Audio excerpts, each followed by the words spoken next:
महाराज जी, मैं विद्यार्थी हूँ और नौकरी प्राप्त करने के लिए मैंने बहुत मेहनत की, लेकिन सफलता नहीं मिली। वहीं मेरे मित्र जिन्होंने बहुत कम या बिल्कुल परिश्रम नहीं किया, उनको बहुत अच्छी नौकरी मिली। महाराज जी, ये सबसे मन में तुलना की भावना आती है और आगे आने वाले हाँ समय में ऐसा। परिश्रम करने में भी हाँ मन नहीं ऐसा लगता। आता है और ऐसा होता है और ऐसा होता ही रहेगा।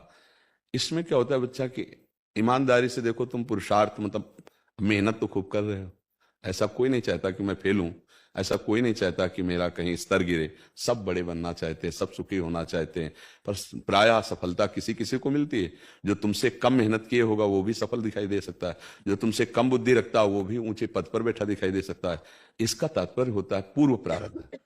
अब इसे माने या ना माने, जैसे वर्तमान में हम मेहनत बहुत कर रहे हैं, पर हमारा कर्म है हमें दुख देने के लिए तत्पर है, तो हर जगह से मुझे गिरा रहा है, हर जगह से परास्त कर रहा है। व्यापार में घाटा, पढ़ाई में वो चाहे जितना पढ़े वो उतने नंबर नहीं ला पा रहा है। वो चाहे जितना प्रयास करे, उसे इंजीनियरिंग पढ़े बड़े बड़े और गांव गली में ऐसे बैठे कोई उनको नौकरी नहीं मिल रही।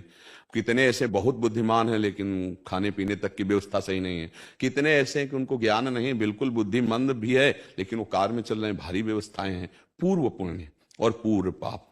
अब हम क्या करें, नया ऐसा कार्य करें कि पूर्व को विध्वंस कर दें। वो है भगवान का आश्रय और भजन, दूसरा कोई नहीं। भजन के द्वारा हम अपने कर्मों को, जो हमारी उन्नति में बाधा पहुंचा रहे हैं, उनको विध्वंस करें। अब वो किस कोटि के कर्म है, कितने दिन भजन करना पड़ेगा, इसका कोई परिचय नहीं जानता है।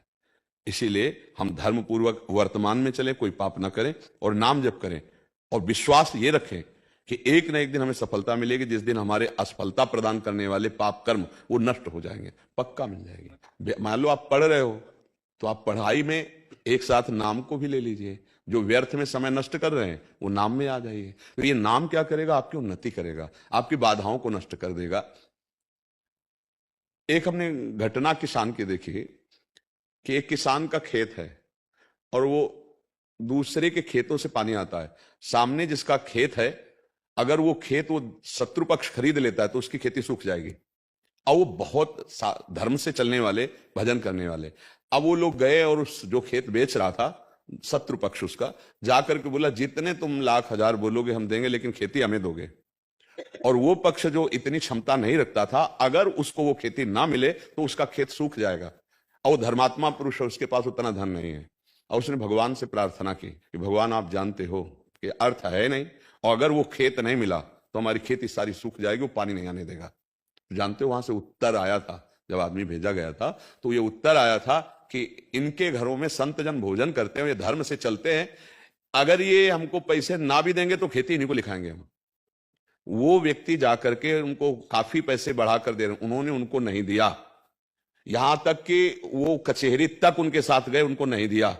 और उनको दिया जिनके पास अर्थ भी कम था और ज्यादा पावर भी नहीं था। ये किसने किया, भगवान ने। ये बात हम, और वो मिलते ही खेती में सारी सुविधाएं उनकी पहुंच जाएंगी, जल आदि की, जहां से ट्यूबवेल था। अगर वो ना मिलता तो उनकी खेती सुखा देते। ऐसे लोगों स्वभाव के थे कि हम नहीं जाने देंगे। हमें लगता है धर्म से चला जाए और नाम जब किया जाए। ये जीवन भर बात याद रही कि इनके घर में संत पाते हैं, ये धर्म से चलते हैं, अगर ये पैसे नहीं देंगे तो भी खेती लिखा देंगे हम, बेचेंगे तो उसी को बेचेंगे, वो चाहे जितना कम दे पैसा। ये बात किसने उनके दिमाग में डाली। अर्थ तो बड़ा प्रलोभन की चीज होती है, भैया बेच ही रहे तो जब जहां हमें ज्यादा मिल रहा है उसी को देंगे। लेकिन धर्म की बात, तो हम अगर धर्म से चलते हैं, नाम जप करते हैं, तो भगवान मति बदल देते हैं। हमें लगता है यदि हम नाम जप करें और धर्म से चलें तो भगवान सहयोग करते हैं, ये देखा गया है। हर उन्नति हमारा पाप कर्म गिराना चाहता है, पाप कर्म बाधा देता है। अब जैसे कोई अभी वर्तमान में पाप कर रहा हो, बढ़ता चला जा रहा है, तो उसका पूर्व का पुण्य उसे बढ़ा रहा है। वर्तमान में पुण्य कर रहा हो, गिरता चला जा रहा है, वो उसका पूर्व का पाप नष्ट हो रहा है, उसको गिरा रहा है। अब जब पुण्य इस कोटि का हो जाए, नाम जब भजन, कि उसको विध्वंस कर दे, तब मंगल होता है। अब ये बात समझ में आ जाए तो है। अब 4 दिन हम जपे और सोचा हमारी नौकरी नहीं लगी तो हम नाम जप छोड़ दें, तो फिर धैर्य पूर्वक न जपने के कारण फिर अश्रद्धा हो जाएगी। यदि हम नाम जप करें और खूब अच्छी पढ़ाई करें और प्रयास करें, तो हमारा प्रयास और भगवान की कृपा दोनों इससे हर काम हो जाएगा। हमारा प्रयास धैर्य पूर्वक और नाम जप, तो भगवान आपको परम धनी बना देंगे। वो लक्ष्मीपति हैं, क्या कमी है उनके पास, वो हमारा जीवन सुधार देंगे, इतना विश्वास कर लो। जरूरी थोड़ी कि नौकरी के द्वारा ही तुम्हें धन मिलेगा। वो कहां से कैसे व्यवस्था करते, ये तो भगवान का जो भजन करते वो जानते हैं। वो किस दिशा से आपको धनी बना देंगे आपको पता भी नहीं चलेगा। इसलिए हमें लगता है भगवान का आश्रय लो, नाम जप करो, खूब कर्तव्य कर्म करो, जो पढ़ाई लिखाई नो हर प्रयास करो। आज नहीं तो कल सफलता मिलेगी। ऐसा तो नहीं कि इतना भाग्य में लिखा है कि हम असफल होते ही चले जाएं। ऐसे में निराश भी नहीं होना। हमें भाग्य बदलने के लिए मानवदेह मिली, हम प्रयास करेंगे, आखिरी दम तक प्रयास करेंगे, सफलता तो मिलेगी। नहीं तो हमारा नाम जब चल रहा है, भजन बल से क्या नहीं हो सकता, सब कुछ हो सकता है। ठीक है, निराश मत होइए। मेरी तो यही प्रार्थना है अध्यात्म की कि नाम जप कीजिए और खूब पढ़ाई कीजिए, खूब मेहनत कीजिए। परिणाम अगर एक बार सही नहीं आ रहा, 2 बार सही नहीं आ रहा, तो आखिरी में आएगा ही। भगवान आज्ञा करते हैं कर्मण्येवाधिकारस्ते मां फलेषु कदाचन। भगवान आज्ञा करते हैं सुख दुखे समय कृत्वा लाभा लाभो जया जयो। सुख दुख में, लाभ हानि में, जय पराजय में समान भाव रख, आगे बढ़ तो विजय मिल जाएगी। अब 1-2 बार हार गए तो हम निराश नहीं होंगे, हम आगे बढ़ेंगे। हराने वाले जो पाप कर्म उनको हम भस्म करेंगे नाम जप के द्वारा, भगवत सेवा के द्वारा, भगवत आराधना के द्वारा। भगवान पुकारने से, आराधना करने से अवतार ले लेते हैं, तो फिर हमारा काम क्यों नहीं बन जाएगा? वो बना देंगे, विश्वास रखो। पर हमारा कौन सा पाप कर्म इतना प्रबल है जो आगे नहीं बढ़ने दे रहा, उसको नाम नष्ट करेगा। अब कितने नाम में नष्ट होगा ये पता नहीं, इसलिए हम जपते रहे श्रद्धा विश्वास पूर्वक। अच्छा, इसमें ये तो है नहीं कि तुमसे कुछ मांगा जा रहा हो कि भाई हमको झूठ में फंसा दिया जाए। इतना तो सुना है भगवान का नाम सत्य है, और नाम जपना तुम्हारे काम, उसमें पैसा तो लगना नहीं। अच्छा, वो फ्री टाइम में जप लो, जब आप खेल कूद में, गेम आदि मनोरंजन में लगते उस समय नाम जप कर लो, और खूब मन से पढ़ाई करो, खूब मेहनत करो, जीवन मंगल में हो जाएगा। निराश मत होना, मस्त रहना। ये संसार संघर्ष से जीता जाता है, इसमें संघर्ष करना पड़ेगा खूब। जो जितना मेहनती है, जितना पुरुषार्थी, उतना ही आगे निकलता है।